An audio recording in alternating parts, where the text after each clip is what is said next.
So here's the thing. I mean, you look at your smartphone, it's a very helpful tool.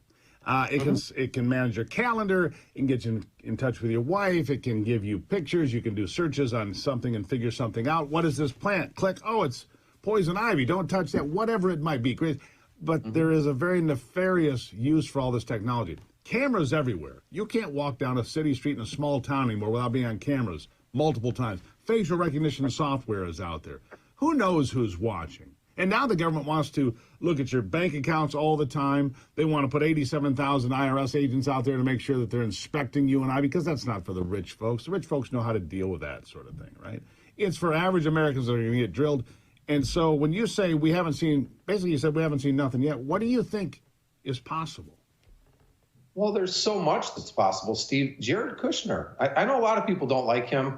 I don't have an opinion one way or the other. I don't know him at all personally, obviously. And I've heard different things about what he did or didn't do in the Trump administration. But I will tell you, I saw an interview that he did. I think he's got a book coming out. That's probably why he did the interview. And what he said was interesting. He's taking good care of himself because he may be the first generation that never dies. Now think about that. We've already established that aging has nothing to do with time. It has everything to do with cellular breakdown. And there are a ton of really wealthy, really smart people that are out there right now that are trying to solve that problem.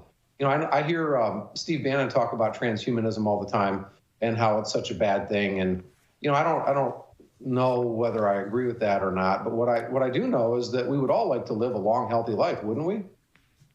Well, clearly, and you're talking about some things that, you know, that would explain why you get all the cattle pushed into the fences over the cattle being you and I, of course, because we're not part of the elite. We're not part of the globalist utopians. And if they figured out how to live forever, trust me, they don't want to share the planet with a bunch of knuckle draggers like you and I. That's what I'm getting out of that conversation.